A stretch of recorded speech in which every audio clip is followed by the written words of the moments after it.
So అసెంబ్లీకి చాలా మంది హాజరు కావట్లేదని మీరు ఒక పాయింట్ నాకు చెప్పడం జరిగింది. అసలు ఎవరు ఆ వ్యక్తులు ఎవరు? ఇప్పుడు 119 కాన్స్టిట్యున్సీలు అన్న తెలంగాణ నియోజకవర్గంలో 119 కాన్స్టిట్యున్సీలలో 119 ఎమ్మెల్యేలు ఉంటారు. 17 మంది ఎంపీలు ఉంటారు.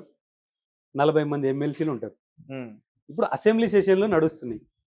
వీళ్ళేందో ఎందుకు గెలిపిస్తారు? ఒక నియోజకవర్గంలో ఉన్న సమస్యల్ని తీసుకుపోయి అధికార పక్షానికి తెలపాలని చెప్పేసి వీళ్ళని గెలిపిస్తారు.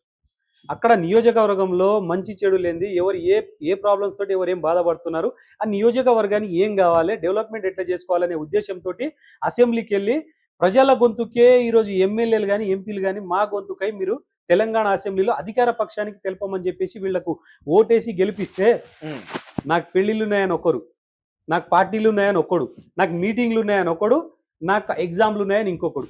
ఈరోజు తెలంగాణ ఎమ్మెల్యేలు ఎందుకు అసెంబ్లీకి హాజరు కావట్లేదు? ఈరోజు హాజరు పర్సెంట్ 60% ఎందుకు ఉంది? 40% ఎమ్మెల్యేలు ఎందుకు రావట్లేదు? ఎందుకు మాట్లాడతలేరు? మా సమస్యలు మీరు మాట్లాడినప్పుడు మీకు జీతం తీసుకునే అధికారం, మీకు అర్హత ఉందా?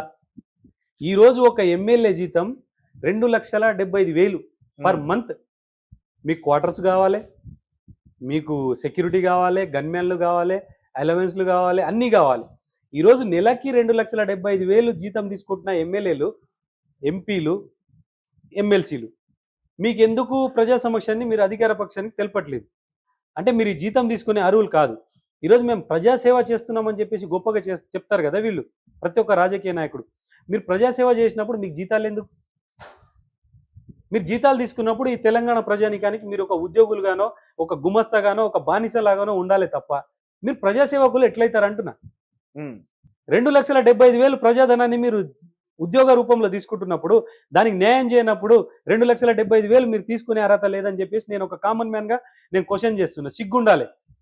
ఒక ప్రభుత్వ ఉద్యోగి టైంకి ఒక ఆఫీస్కి వెళ్ళకపోయినా, ఒక ప్రభుత్వ ఉద్యోగి టైంకి ఒక పని చేయకపోయినా వాళ్ళ శాలరీలు కట్ చేస్తారు, వాళ్ళ మీద యాక్షన్లు తీసుకుంటారు. ఈ దొంగనా కొడుకులు 119 ఎమ్మెల్యేలో కొంతమంది అసెంబ్లీకి రాని వాళ్ళకి ఏ ఏ యాక్షన్ తీసుకోవాలి? 2,75,000 ఇంటూ 119 కాన్స్టిట్యున్సీలకు మనం ఇంటూ చేస్తే ప్రజాధనం ఎంత అవుతుందన్న? 32,07,25,000 పర్ మంత్. తెలంగాణ ప్రజానీకం ట్యాక్స్ కడుతున్న దానికి ప్రజాధనంకి వెళ్ళి తీసుకుంటున్న వీళ్ళ డబ్బులు వీళ్ళు తీసుకునే 2,75,000 వెళ్ళే మా ఖర్చులకు మేము 75,000 తీసుకుంటాము. 2 లక్షలు మా నియోజకవర్గానికి ఇస్తామంటే నియోజకవర్గాలు తలతలలాడతాయి, నియోజకవర్గాలు డెవలప్మెంట్ అవుతాయి.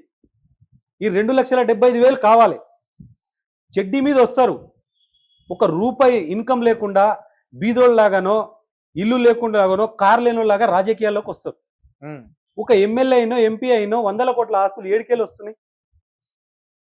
మీకు 100 కోట్ల ఆస్తులు ఏడికేలు వస్తున్నాయి. మీకు మేము గెలిపించాలా, మేము ట్యాక్స్ కట్టాలా, మీకు జీతాలు ఇవ్వాలి, మా ప్రాపర్టీలే కూలగొట్టండి, మా ప్రాపర్టీలే మీరు కబ్జాలు చేసుకోండి, మాకు అవసరాలు ఉన్నప్పుడు మీకు కాలు మొక్తాం. ఇదా ప్రజాస్వామికం? 32,07,25,000 మీకు పర్ మంత్ మేము ఎమ్మెల్యేలకి మేము జీతాలు మేము కడుతున్నాం. తెలంగాణ ప్రజానికం, తెలంగాణ ప్రజాధనాన్ని మేము కడుతున్నప్పుడు మీరు మాకు న్యాయం చేయట్లేదు కదా. మీ మీద ఏ సెక్షన్ల కింద కేసులు పెట్టాలి? తెలంగాణలో 40 మంది ఎమ్మెల్సీలు ఉన్నారు.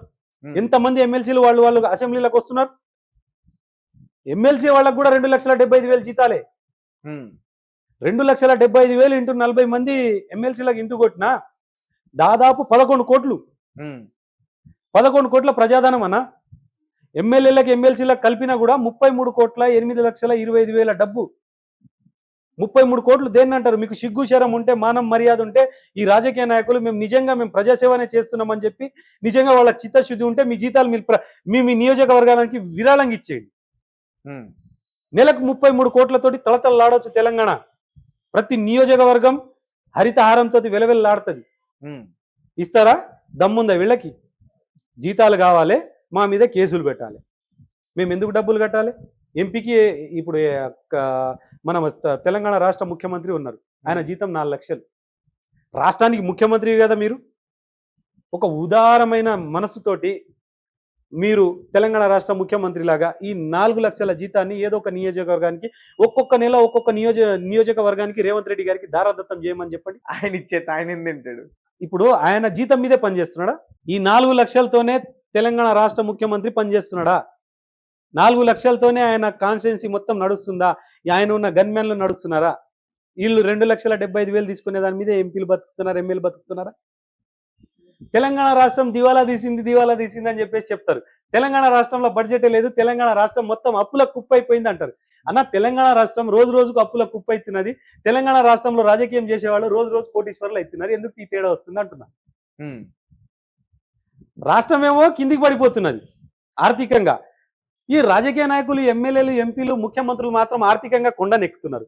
ఇది ఏడికేలు జరుగుతుంది. రెండింటికి కంపేర్ చేయాలి కదా. అంటే ప్రజాధనాన్ని మీరు మెక్కుతున్నారు. తెలంగాణలో ఉన్న ప్రాపర్టీల మీద, రోడ్ల మీద, విద్యా వ్యవస్థల మీద, భవనాల మీద, ప్రాపర్టీల మీద మీరు అప్పులు తీసుకొచ్చి ఆర్బీఐ బ్యాంకులు పెద్ద పెద్ద ప్రాపర్టీలో పెట్టేసి మీరు అప్పులు తీసుకొచ్చి తెలంగాణ రాష్ట్రాన్ని నడిపిస్తున్నట్టు కటింగ్. ఈ రోజు వీళ్ళంతా లుచ్చాగాళ్ళు ఎవరు లేరు రాజకీయ నాయకులు.